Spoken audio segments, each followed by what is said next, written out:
बहन भाइयों, इस वीडियो में बिहार दरोगा संकल्प बैच खान सर जी का है। उसमें फर्स्ट चैप्टर पॉलिटी का संवैधानिक विकास, उसका क्वेश्चन आंसर डिस्कशन किया जाएगा।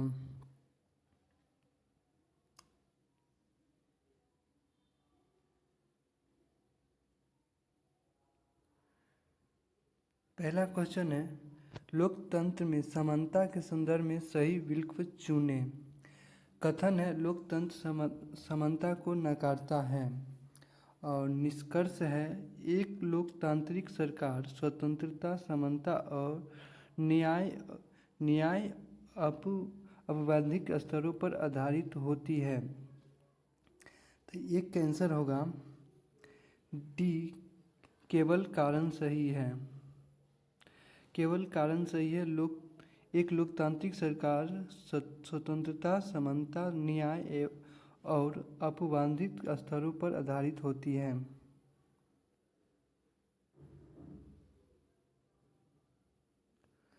दो, निम्नलिखित में से कौन सी विशेषता नौकरशाही की नहीं है?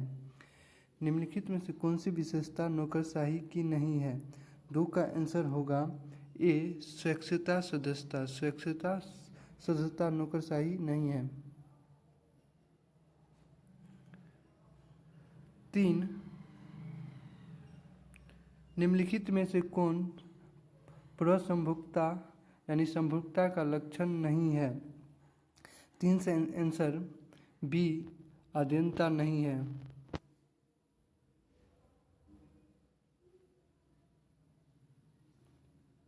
चार, निम्नलिखित में से कौन सम्मिलित है? निम्नलिखित में से कौन सम्मिलित है? पहला भारत, ए ऑप्शन, भारत परिषद अधिनियम 1892, प्रतिनिधित्व सरकार की स्थापना। बी है मालवे मिंटो सुधार 1919, केंद्र में द्वितीय शासन। मॉल्टे चेस्ट फोर्स सुधार 1919, सांप्रदायिक प्रतिनिधित्व। और लास्ट ऑप्शन है भारत शासन अधिनियम 1935, प्रांतों में द्वितीय शासन है। तो चार का आंसर होगा डी, भारत शासन अधिनियम 1935, प्रांतों में द्वितीय शासन का समाप्त करना होगा। 5, भारत शासन अधिनियम 1919 द्वारा निम्नलिखित में से कौन से विषय आरक्षित विषय था? भारत शासन अधिनियम 1919 द्वारा निम्नलिखित में कौन से विषय आरक्षित विषय था? तो आंसर होगा उपयुक्त में सभी, सिंचाई, पुलिस, न्याय सभी आरक्षित विषय था।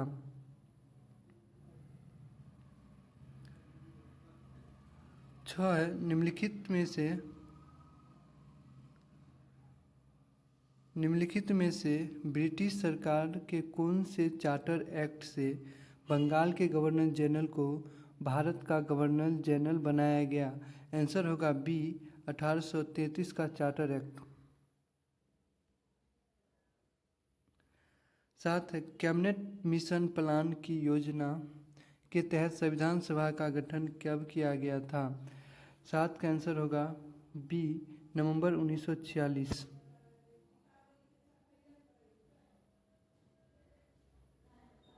8, किसी भारत परिषद अधिनियम द्वारा भारत में ब्रिटिश द्वारा सांप्रदायिक निर्वाचन प्रणाली का प्रारंभ कब किया गया था? 8 का आंसर होगा डी, 1909 में। 9, निम्नलिखित में से कौन सी शर्तें 1833 के चार्टर एक्ट का अंग नहीं था? 1833 का चार्टर एक्ट का अंग नहीं था। पहला option, east India company Bharat से व्यापारिक अधिकारी आंशिक रूप से समाप्त कर दिया। ये तो सही है।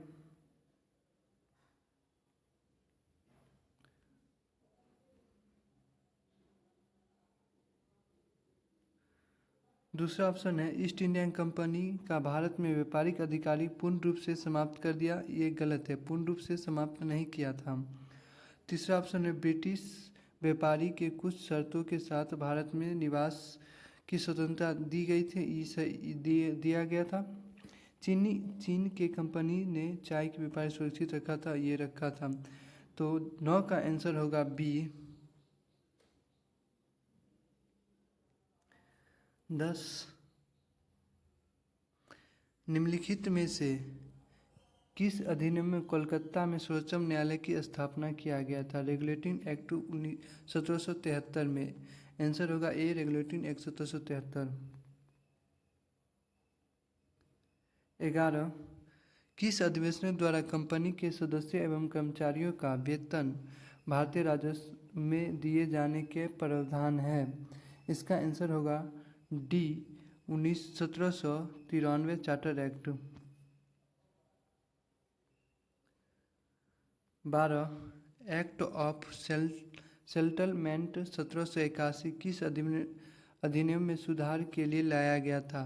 तो इसका आंसर होगा ए, रेगुलेटिंग एक्ट 1773।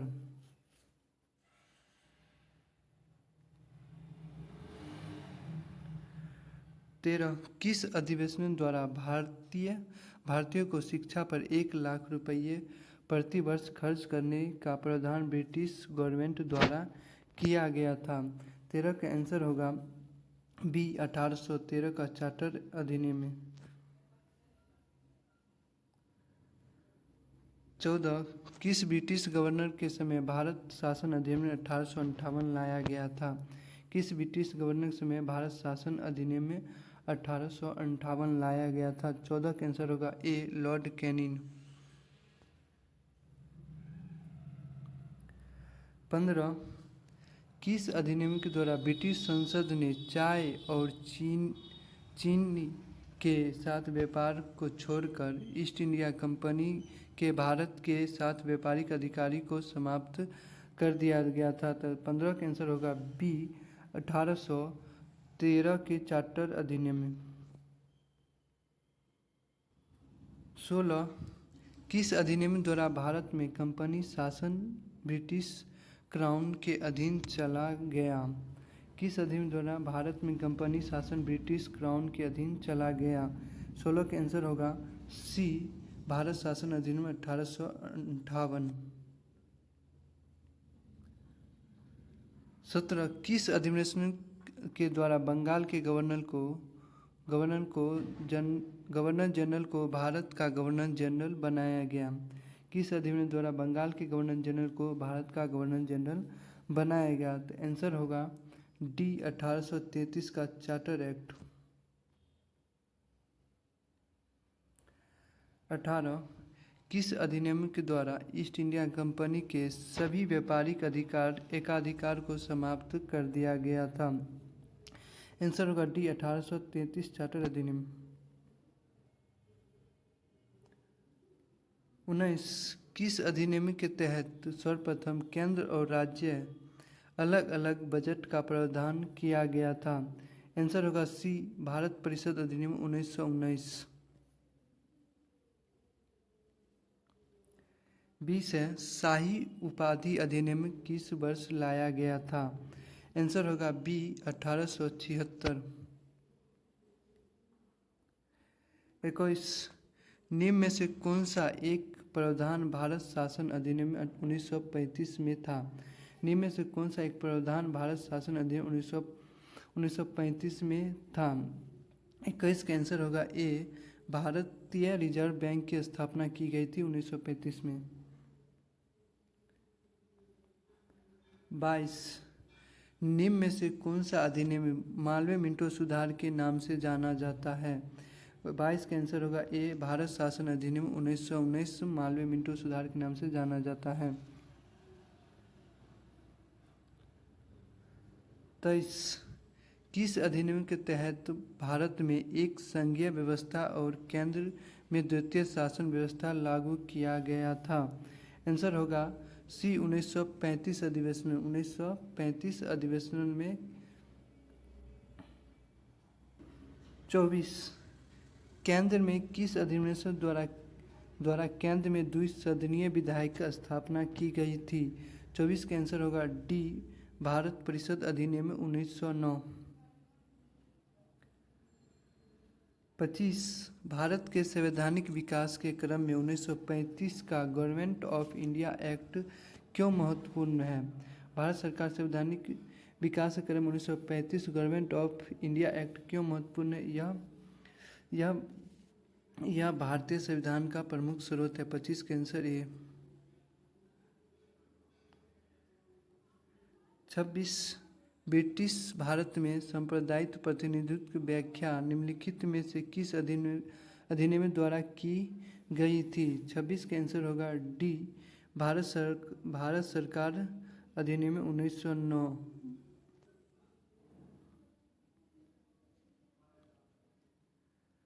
27 भारत में विभागीय प्रणाली की शुरुआत किस अधिनियम में हुआ था?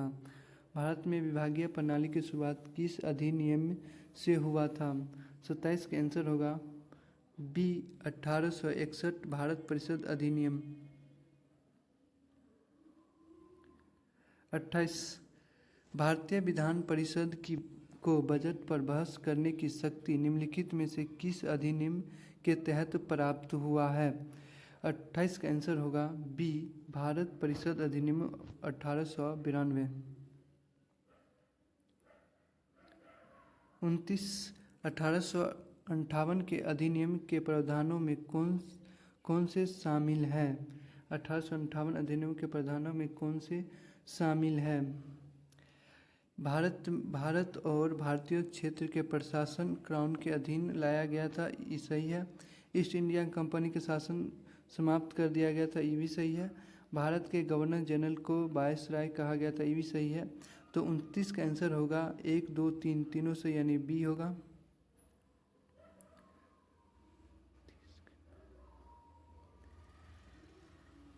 कथन ए है 1858 के गवर्नमेंट ऑफ इंडिया एक्ट ने भारतीय सेना पुनर्गठन किया था। तर्क है ईस्ट इंडिया कंपनी भारत का प्रशासन करने के लिए तैयार नहीं थी। तो इसका आंसर होगा बी, आर। ए और आर दोनों सही है, लेकिन आर ए की सही व्याख्या नहीं करता है। 31 किस अधिनियम द्वारा पहली बार गवर्नर जनरल की परिषद में अतिरिक्त गैर सरकारी सदस्यों की नियुक्ति का प्रावधान किया गया था? इसका आंसर होगा ए, भारत परिषद अधिनियम 1861। 32 मालवीय मिंटो सुधार अधिनियम 1919 के संदर्भ में निम्नलिखित कथनों पर विचार कीजिए। इस अधिनियम में केंद्रीय विधान परिषद अतिरिक्त सदस्यों की संख्या 16 से बढ़ाकर 60 कर दी। और इसमें विधायिका में सांप्रदायिक प्रतिनिधित्व सिद्धांत को स्वीकार किया गया था। और तीसरा है, इसमें विधायिका का बजट पर चर्चा की अनुमति की गई थी। तो 32 का आंसर होगा 1 और 2 सही है। तो इसका 32 का आंसर होगा 1।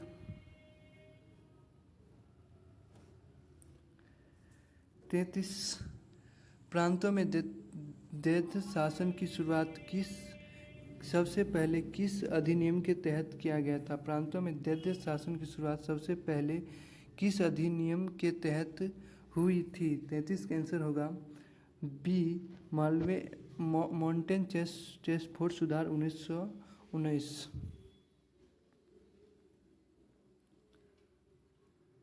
34 भारतीय इतिहास के संदर्भ में द्वैध शासन के सिद्धांत का अर्थ क्या है? भारतीय इतिहास के संदर्भ में द्वैध शासन का सिद्धांत का अर्थ क्या है? 34 का आंसर होगा डी, प्रांतीय विषय को 2 श्रेणियों में विभाजित करना।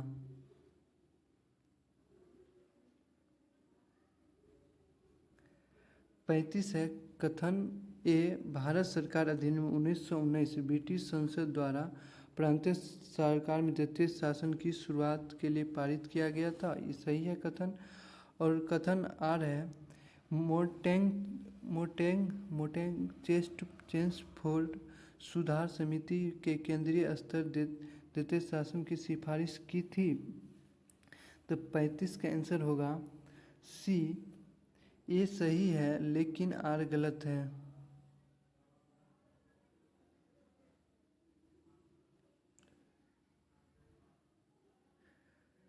36 जवाहरलाल नेहरू ने निम्न में से किस अधिनियम को गुलाम का चार्टर एक्ट कहा था? ऑप्शन ए है चार्टर एक्ट 1833, 36 है, गुलाम जवाहरलाल नेहरू ने निम्न में से किस अधिनियम को गुलाम का चार्टर एक्ट कहा था? तो इसका आंसर होगा भारत सरकार अधिनियम 1935 को। भारत सरकार अधिनियम 1935 को कहा था।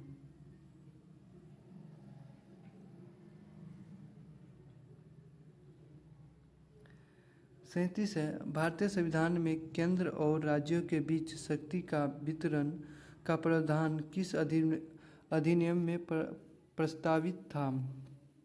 भारतीय संविधान में केंद्र और राज्यों के बीच शक्तियों का वितरण का प्रावधान किस अधिनियम में प्रस्तावित था? 37 का आंसर होगा डी, भारत शासन अधिनियम 1935। 38, गवर्नमेंट ऑफ इंडिया एक्ट 1935 द्वारा स्थापित अखिल भारतीय संघ में अवशिष्ट शक्तियों किसे प्रदान की गई है? गवर्नमेंट ऑफ इंडिया एक्ट 1935 द्वारा स्थापित अखिल भारतीय संघ की अवशिष्ट शक्तियों किसे प्रदान की गई है? 38 का आंसर होगा डी, भारत के गवर्नर जनरल को। भारत के गवर्नर जनरल को। 39, किस अधिनियम द्वारा संघीय न्यायालय की स्थापना का प्रावधान किया गया था? किस अधिनियम द्वारा संघीय न्यायालय की स्थापना का प्रावधान किया गया था? 39 का आंसर होगा बी, भारत शासन अधिनियम 1935। 40, किस अधिनियम में विधानमंडलों में महिलाओं, दलितों और मजदूर वर्ग के लिए अलग निर्वाचन की व्यवस्था की गई थी? तो 40 का आंसर होगा डी, भारत सरकार अधिनियम 1935। भारत सरकार अधिनियम 1935।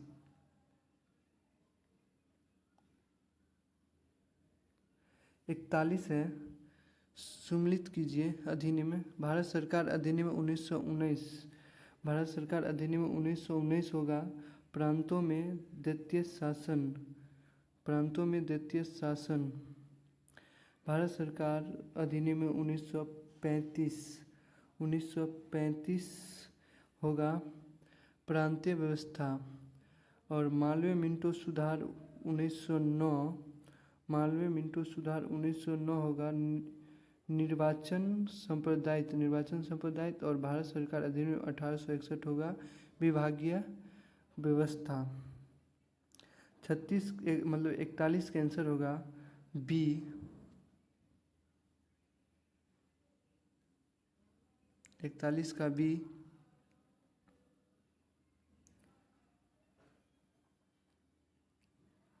42 है, किस अधिनियम के तहत पहली बार विधायिका में कुछ निर्वाचित प्रतिनिधित्व को शामिल करने की व्याख्या की गई थी?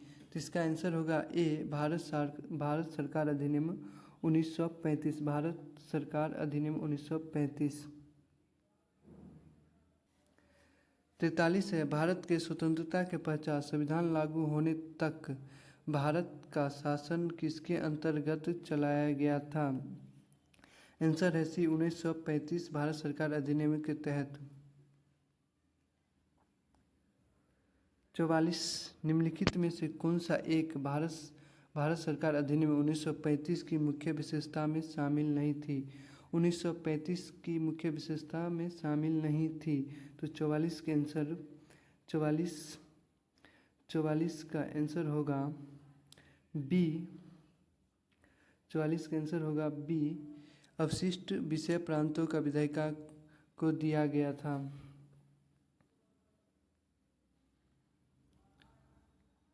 45, विधान परिषद में बजट पर वोट देने और पूरक प्रश्न पूछने का अधिकार किस अधिनियम द्वारा दिया गया है? 45 का आंसर होगा सी, भारत परिषद अधिनियम 1909।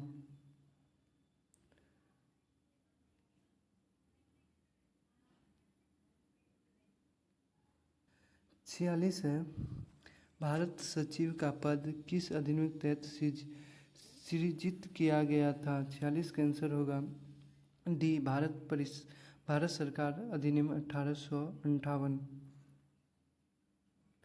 वीडियो अच्छा लगे तो लाइक करें। इसी तरह का वीडियो पाने के लिए चैनल को सब्सक्राइब करें और कमेंट करें।